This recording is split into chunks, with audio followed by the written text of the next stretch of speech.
இணையதளத்தில் வைரலாகி உள்ள ஜிப்லி வரைகலைக்காக அங்கீகரிக்கப்படாத செயலிகள் மற்றும் இணையதளங்களில் புகைப்படங்களை பதிவேற்றுவோர் எச்சரிக்கையுடன் இருக்குமாறு சென்னை சைபர் கிரைம் போலீசார் அறிவுறுத்தியுள்ளனர். ஜிப்லிக்காக ஏஐ உள்ளிட்ட தளங்களில் வழங்கப்படும் புகைப்படங்களை விஷமிகள் சைபர் குற்றங்களுக்கு பயன்படுத்த அதிக வாய்ப்புள்ளதாகவும் அவர்கள் தெரிவித்துள்ளனர். புகைப்படங்களை வைத்து பயோமெட்ரிக் தகவல்களை இணையதளங்களால் பெற இயலும் என்பதால் அதன் மூலம் விஷமிகள் வங்கிக் கணக்குகளிலிருந்து பணத்தை கூட திருட முடியும் என்றும் சைபர் கிரைம் போலீசார் தெரிவித்துள்ளனர். அதேபோல் ஜிப்லி வரைகலைக்காக பயன்படுத்தும் தளங்கள் வைரஸ் மூலமாக நமது செல்போன்களை கூட கட்டுப்படுத்த முடியும் என எச்சரிக்கப்பட்டுள்ளது.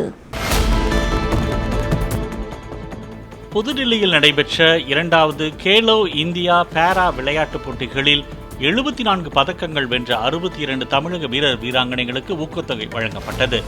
சென்னை ஜவஹர்லால் நேரு உள் விளையாட்டு அரங்கத்தில் நடைபெற்ற நிகழ்ச்சியில் மொத்தம் 1,12 லட்சம் ரூபாய்க்கான ஊக்கத்தொகை காசோலைகளை துணை முதலமைச்சர் உதயநிதி ஸ்டாலின் வழங்கினார். மேலும் சுமார் 25 லட்சம் ரூபாய் மதிப்பில் விளையாட்டு உபகரணங்களையும் உதயநிதி வழங்கினார். வயநாட்டில் காபி தோட்டத்திற்குள் புகுந்த ஒற்றை காட்டு யானை அங்கு போடப்பட்டிருந்த குறைந்த அழுத்த மின்வேலியை உடைத்தெறிந்தது. யானை ஆக்ரோஷத்துடன் வருவதை பார்த்ததும் ஓட்டம் பிடித்த நபரின் இருசக்கர வாகனத்தையும் யானை தந்தத்தால் முட்டித் தள்ளியது.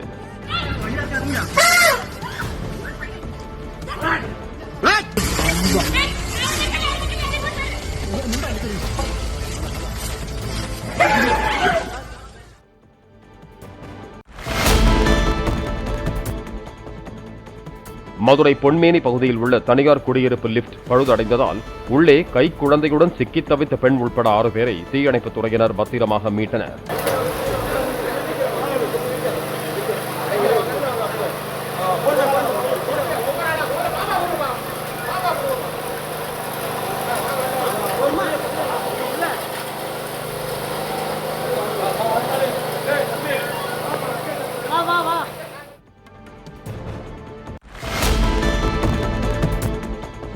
கர்நாடக மாநிலம் ராய்ச்சூரில் மகாராஷ்டிரா வங்கி கிளையில் போலி தங்க நகைகளை அடகு வைத்து 11 கோடி ரூபாய் மோசடி செய்த சம்பவத்தில் வங்கி மேலாளர் உட்பட 2 பேர் கைது செய்யப்பட்டிருக்கிறார்கள். 105 போலி வங்கி கணக்குகள் தொடங்கி அதில் 29 வங்கி கணக்குகளில் போலி தங்க நகைகளை அடகு வைத்து பணத்தை கையாடல் செய்திருப்பது தெரிய வந்துள்ளது. 80 லட்சம் ரூபாய் பணத்தை மீட்டிருக்கும் போலீசார் மீதமுள்ள பணத்தை மீட்க விசாரணை நடத்தி வருகிறார்கள். விருதுநகர் மாவட்டத்தில் வருகிற 15ஆம் தேதிக்கு பின்னரும் தமிழில் பெயர் பலகை அமைக்காத நிறுவனங்கள் மீது சட்ட நடவடிக்கைகள் எடுக்கப்பட்டு அபராதம் விதிக்கப்படும் என ஆட்சியர் ஜெயசீலன் எச்சரித்துள்ளார். அனைத்து கடைகள், வணிக நிறுவனங்களின் பெயர் பலகைகளை தமிழில் அமைக்கப்படுவதை 100% உறுதி செய்வது குறித்து நடைபெற்ற மாவட்ட குழு கூட்டத்தில் பேசிய அவர் இதனை தெரிவித்தார். திருப்பூரில் உள்ள தனியார் கல்லூரியில் இறுதியாண்டு மாணவிகளுக்கு நடத்தப்பட்ட பிரிவு உபச்சார நிகழ்ச்சியின் போது டிஜே இசைக்கு மாணவிகள் உற்சாகமாக நடனமாடினர். பின்னர் ஒருவரை ஒருவர் ஆற தழுவிக்கொண்ட மாணவிகள் கண்ணீருடன் பிரியாவிடை பெற்றனர். ராமேஸ்வரத்தில் உள்ள தனியார் பள்ளியில் செயற்கை நுண்ணறிவு தொழில்நுட்ப திறன் மூலம் தயாரிக்கப்பட்ட ஏஐ ஆசிரியரை கற்பித்தல் பணிக்காக அறிமுகம் செய்யும் நிகழ்ச்சி நடைபெற்றது. மார்கரெட் என பெயரிடப்பட்ட ஏஐ ஆசிரியை மாணவர்கள் கேட்கும் கேள்விகளுக்கு சர்ச் என்ஜின் உதவியுடன் பதிலளிக்கிறது. இது 25 இந்திய மொழிகள், 25 சர்வதேச மொழிகளில் பேசும் திறன் கொண்டதுடன் மாணவர்களுடன் கை கொடுத்து உரையாடுவது குறிப்பிடத்தக்கது.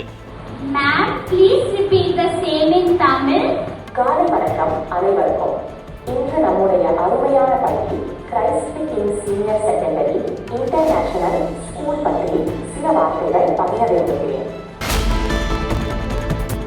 கோவை செட்டிபாளையத்தில் அமேசான் குடோனில் வைக்கப்பட்டிருந்த ISI மற்றும் BIS தர குறியீடு இல்லாத 95 லட்சம் ரூபாய் மதிப்புள்ள 4453 பொருட்களை இந்திய தரநிலை கழக அதிகாரிகள் கைப்பற்றினர். வாடிக்கையாளர்களுக்கு விநியோகிக்க வைக்கப்பட்டிருந்த குடிநீர் பாட்டில், பொம்மை, diaper, water heater, CCTV camera, காலணி உள்ளிட்டவற்றில் தர குறியீடு இல்லாதவை பறிமுதல் செய்யப்பட்டதாக அதிகாரிகள் தெரிவித்தனர். சென்னை தலைமைச் செயலகத்தில் முதலமைச்சர் MK ஸ்டாலினை விசிக தலைவர் தொல் திருமாவளவன் சந்தித்து பேசினார். பின்னர் செய்தியாளர்களிடம் பேசிய அவர், திமுகவுக்கு கூட்டணி கட்சிகள் அடிமை சாசனம் எழுதி கொடுத்துவிட்டு அடிமையாக இருப்பதாக EPS விமர்சித்திருப்பது பற்றிய கேள்விக்கு பதிலளித்தார். இளவு காத்த கிளி போல திமுக கூட்டணி கட்சிகள் பிரிந்து வரும் என காத்துக் கொண்டிருந்த அவர், அது நடக்காததால் விரக்தியில் இவ்வாறு பேசுவதாக திருமா கூறினார். அது ஒரு விரக்தியின் வெளிப்பாடு. திமுக கூட்டணியிலிருந்து சில கட்சிகள் வெளியே வரும் என்று இலவு காத்த கிளியைப் போல காத்திருந்தார்கள். அவ்வாறு இது நிகழவில்லை.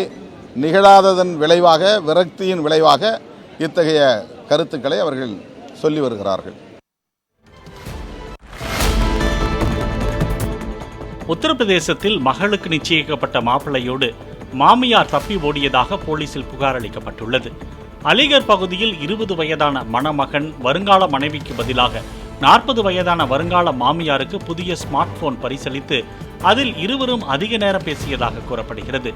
ஷாப்பிங் செல்வதாக கூறி சென்ற இருவரும் மாயமானதோடு திருமணத்துக்கு சேர்த்து வைத்த நகைகள் 2.5 லட்சம் பணமும் காணவில்லை என அப்பெண்ணின் கணவர் புகார் அளித்துள்ளார்.